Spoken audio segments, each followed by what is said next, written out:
তোমার গোল্ড কোথায়? আমার গোল্ড হচ্ছে ওই বাসায় বন্ধক দাও। আমি আমার কোনো ধরনের কোনো গোল্ড নিয়ে আসিনি। আখি তার ফেসবুক পেজে লাস্টে যে লাইভটা করে সেখানে পাবলিক অনেক ধরনের প্রশ্ন করে, আর আখি একের পর এক সে প্রশ্নগুলোর জবাব দেয়। ড্রেসগুলোর মধ্যে নাকি ফিক্সড ড্রেসও দিয়েছিল, সেই জন্য ওগুলো রেখে পরে দিবে। জানি না, আমাকে কোনো ধরনের কোনো ড্রেসে পাঠানো হয়নি। আর সেই লাইভে আখিকে প্রথমে জিজ্ঞেস করা হয় আখির গোল্ডগুলা কি হয়েছে, কারণ আখি কখনোই গোল্ড পরে লাইভে আসে না।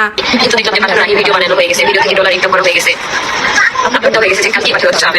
তারপরে আরেকজনা জিজ্ঞেস করে তিশা আখি জামা কাপড়গুলা পাঠাইছে কিনা। আখি বলে না, এখনো পাঠায়নি, তবে সেই ভিডিও থেকে তারা অনেক অনেক ডলার ইনকাম করেছে।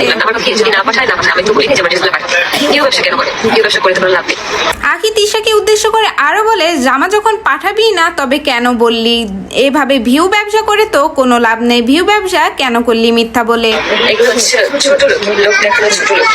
সেই লাইভ চলাকালে আখিকে আরেকজন প্রশ্ন করে, আপু জিনে ধরা বিষয়টা কি সত্য কিনা প্লিজ জানাবেন। আর আখিও রীতিমতো উত্তর দেয়, জিনের কাহিনী যখন থেকে শুরু করছে তারপর থেকে আমি চলে আসলাম। আখি বলে, জিনের কাহিনী সম্পর্কে আমি সঠিক জানি না, কারণ জিনের কাহিনী যখন থেকে শুরু হয়েছে তখন থেকে আমি চলে এসেছি, তাই এই বিষয়ে ক্লিয়ার জানি না। শুধু দেখলাম যে হুজুর নাকি পেজ প্রমোশন করে। তবে আখির কথা শুনে মনে হয় আখি সবটাই জানে, কিন্তু পাবলিকের সামনে সেটা বলতে চাচ্ছে না। এবং সেই লাইভে আখি তিশা এবং আহাদকে উদ্দেশ্য করে বলে, তোরা আমার মুখ খুলিস না, যদি আমি মুখ খুলি তাহলে মুখ লুকানোর জায়গা পাবি না। এবং আখি এক বুক কষ্ট নিয়ে এও বলে যে আহাদের মতো বাবা যেন কোনো সন্তানের না হয় এবং আহাদের মতো স্বামীও যেন কোনো মেয়ের না হয়।